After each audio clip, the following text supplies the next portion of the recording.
μιλήσει για την επίδραση της κριτικής διατροφής στην... όχι, συγγνώμη, κάνω λάθος.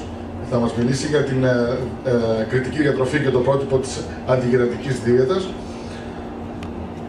Πρέπει να ήρθε η ώρα να μας μιλήσει και μια δροσερή παρουσία μετά από τόσους άντρες συζητητές. Ας δώσουμε λίγο την προσοχή μας στο κομμάτι της διατροφικής παρέμβασης και το πόσο σημαντική είναι η αντιοξυδοτική δράση των τροφίμων της Κρήτης στην σημερινή εποχή.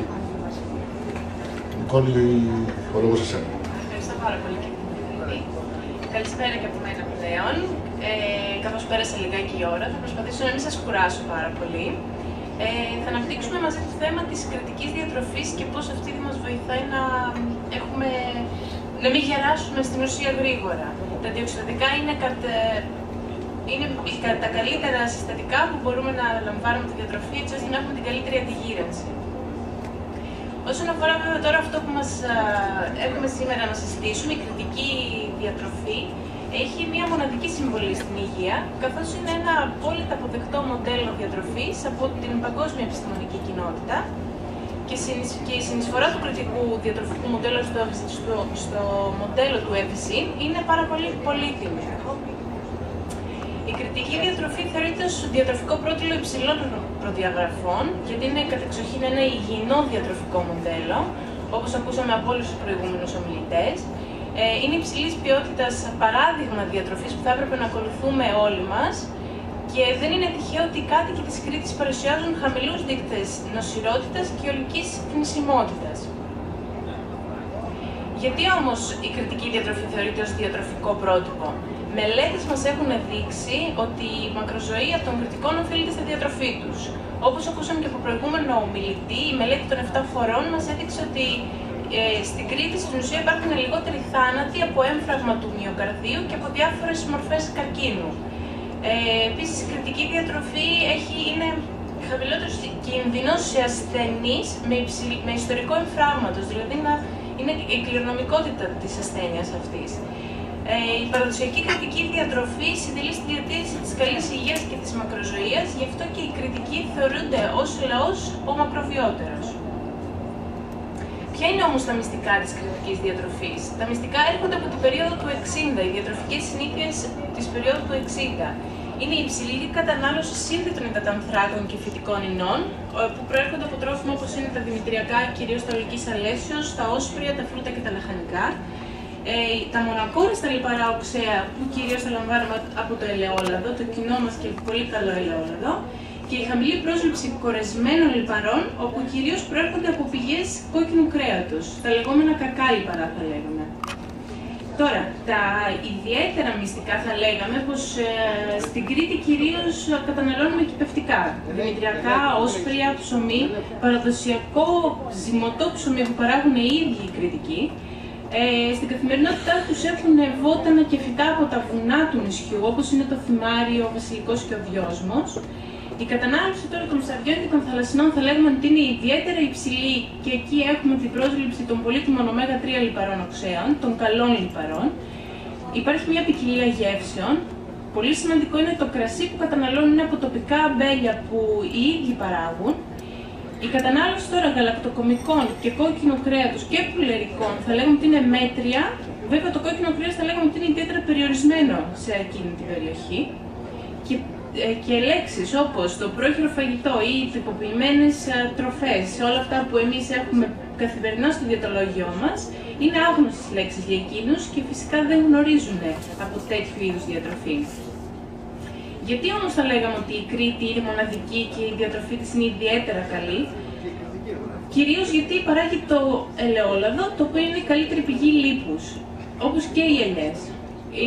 Οι ελιές οι οποίες κυρίως είναι παρεξηγημένες στη διατροφή μας. Η κατανάλωση θα λέγαμε ότι 5 με 6 ελιές την ημέρα στο γεύμα, δηλαδή και στο μεσημεριανό και στο βραδινό, θα ήταν μια πάρα πολύ καλή πηγή λίπους. Το ελαιόλαδο θα λέγαμε ότι είναι μια πλούσια πηγή βιταμίνης Ε, πολυφενολών, μονακόριστων λιπαρών οξέων, σκουαλένιο και φυτοστερόλες, αλλά ιδιαίτερα υψηλή πρόσληψη αντιοξυδοτικών μέσω αυτής της τροφής. Επίσης, άλλες τροφές οι οποίες είναι πλούσιες σε αντιοξυδοτικά θα λέγαμε ότι είναι τα φρούτα, τα λαχανικά και κυρίως τα άγρια χόρτα που παράγει η Κρήτη, η ξηρή καρπή, τα δημητριακά και το ψωμί ολικής αλέσεως, όπως και τα όσπρια. Επίσης, στην Κρήτη θα δίναμε ιδιαίτερη έμφαση, διότι καταναλώνουμε πολύ, όπως είπαμε, πολλά ψάρια και θαλασσινά, οπότε η πρόσληψη των ω3 λιπαρών που βοηθάνε ιδιαίτερα την υγεία μας είναι ιδιαίτερα υψηλή. Τώρα, όσον αφορά το κρέας, τα γαλακτοκομικά τους, είναι προϊόντα από τα οποία είναι από ζώα ελευθέρας βοσκής, με αποτέλεσμα να έχουν αυξημένη διατροφική αξία και υψηλή περιεκτικότητα των καλών λιπαρών.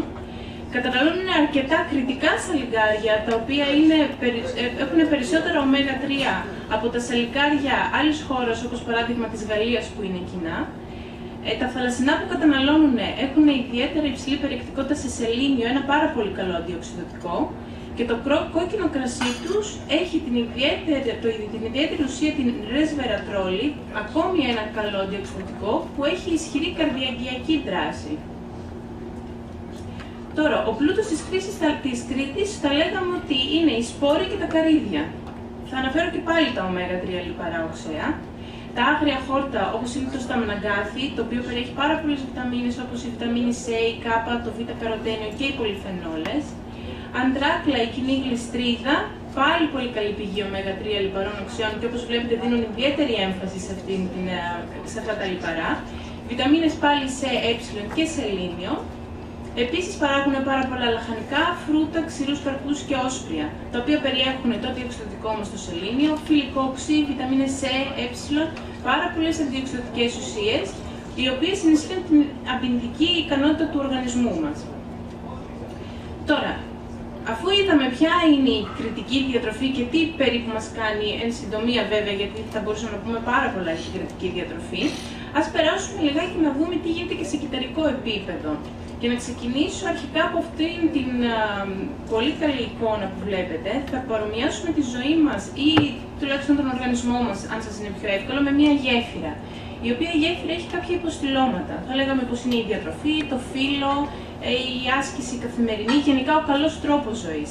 Από τη μία πλευρά υπάρχει η σκάλα, η ανάπτυξη, ας πούμε, και η φροντίδα που δίνουμε στον οργανισμό μας καθημερινά που μπορεί να τη στηρίζει. Και από την άλλη πλευρά βλέπετε παράγοντες προοξυδωτικούς, οι οποίοι κατά κύριο λόγο είναι το στρες και το άγχος, οι οποίοι σιγά σιγά γέρνουν αυτή τη γέφυρα και το αποτέλεσμα θα είναι να τη ρίξουν και δηλαδή ο οργανισμός μας να έχει διάφορες ασθένειες και παθήσεις. Ακόμη ένα όμορφο παράδειγμα είναι αυτό με την ομπρέλα. Θεωρήστε πως ο οργανισμός μας βρίσκεται από αυτήν την ομπρέλα, κάτω από αυτή την ομπρέλα, με συγχωρείτε, και τα σύννεφα με τη βροχή είναι διάφοροι προοξυδωτικοί παράγοντες, όπως είναι οι αλλεργίες, οι τοξίνες, τα παράσιτα. Όσο πιο μικρή είναι η ομπρέλα, δηλαδή όσο λιγότερο φροντίζουμε τον εαυτό μας, τόσο πιο πολύ βρεχόμαστε από τις ασθένειες και τόσο πιο πολύ μπορούμε να προσβληθούμε από διάφορες παθήσεις. Τώρα, για να περάσουμε λιγάκι στην δράση των ελεύθερων ριζών, όπως προείπε και ο κύριος Γιάνναρος, οι οποίες ελεύθερες ρίζες είπαμε ότι είναι παραπροϊόντα του μεταβολισμού που στην ουσία βομβαρδίζουν τον οργανισμό μας καθημερινά και στο τέλος δημιουργούν το οξυδωτικό στρες που, για να το πούμε έτσι πιο απλά, είναι το κοινό μας άγχος. Παράγοντες όπως είναι η φλεγμονή, όπως είναι η μόλυνση του περιβάλλοντος, το κάπνισμα, ο μεταβολισμός μας, οι ακτίνες, η ραδιενέργεια προσβάλλουν το DNA μας, προσβάλλουν τα κύτταρα και στην ουσία τα οξυδώνουν. Αυτό το οξυδωτικό στρες θα λέγαμε ότι συνδέεται με διάφορα χρόνια νοσήματα, το οποίο θα σας πω παρακάτω. Ας θεωρήσουμε λοιπόν, ή μάλλον θα λέγαμε καλύτερα, ότι θα μπορούσαμε να πάρουμε ως ένα παράδειγμα το οξυδωτικό στρες ως μία ζυγαριά.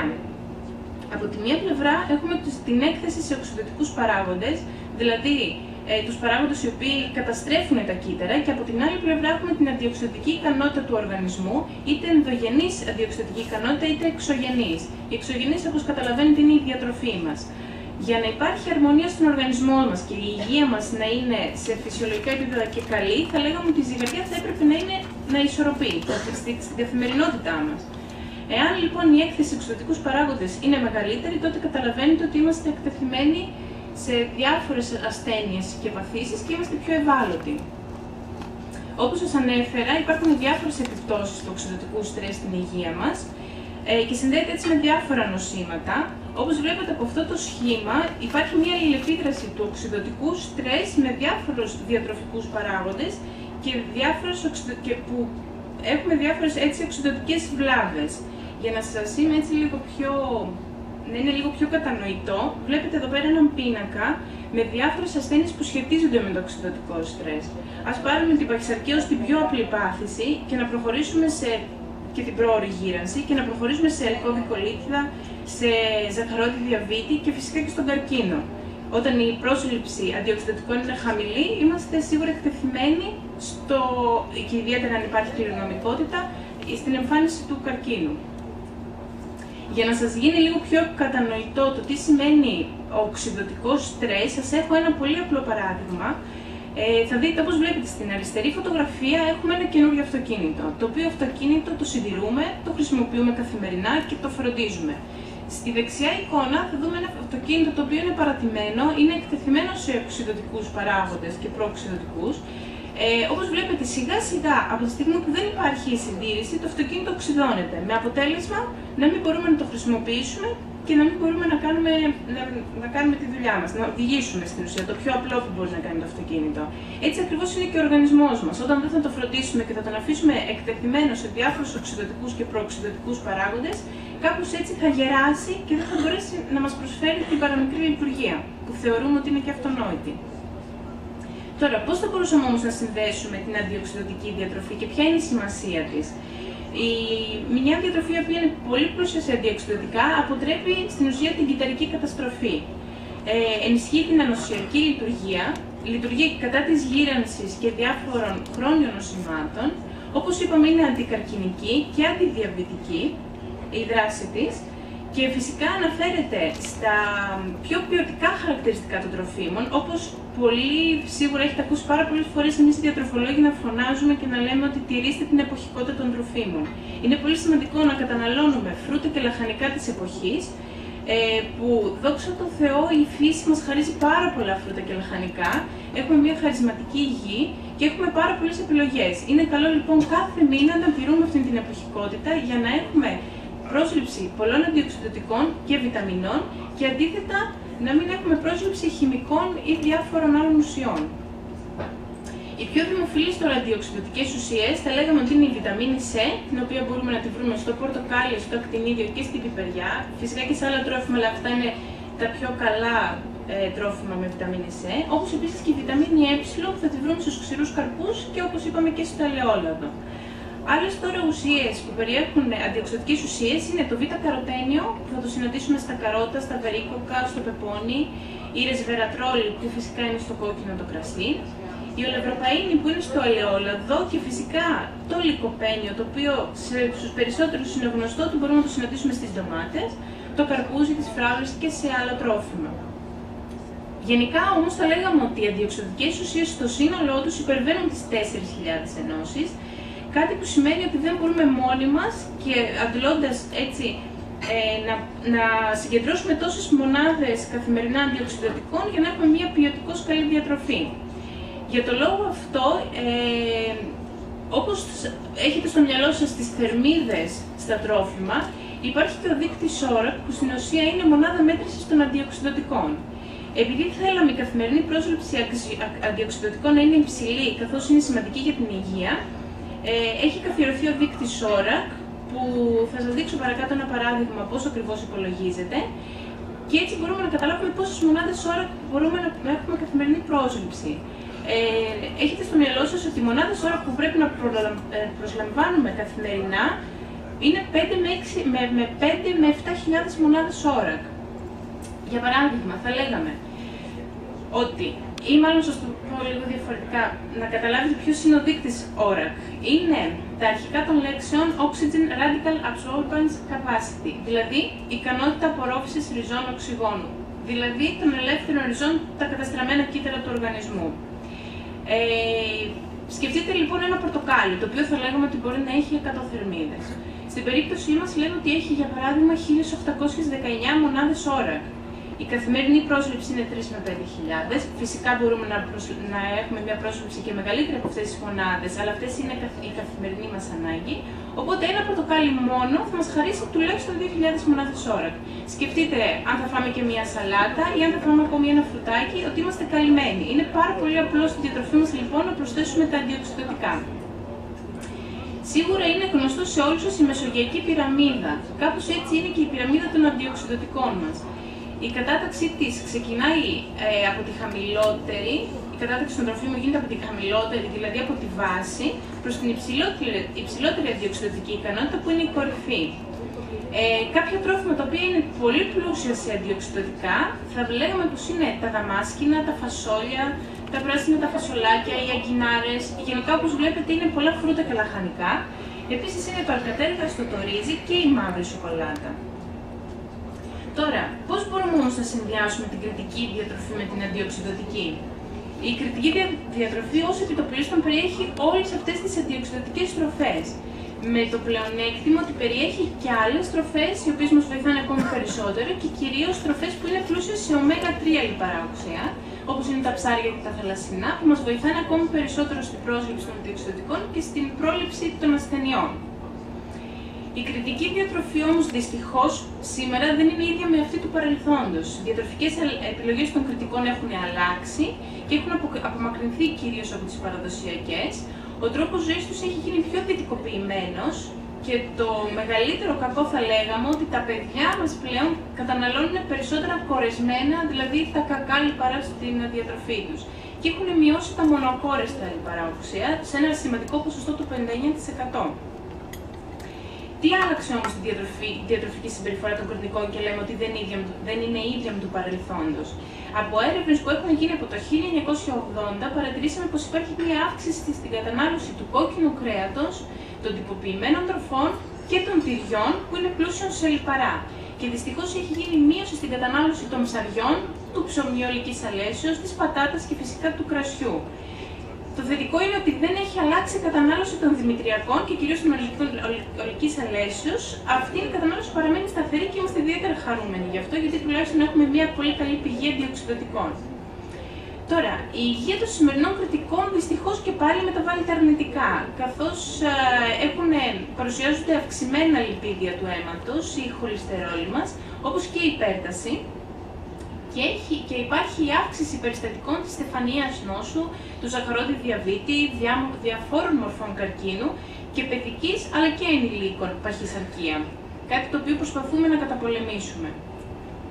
Είναι ανάγκη όμως να γυρίσουμε στην παραδοσιακή κριτική διατροφή, τη διατροφή της δεκαετίας του 60, η οποία ήταν πλούσια σε αντιοξυδωτικά για το λόγο ότι ήταν πάλι πλούσια σε προστατευτικούς παράγοντες.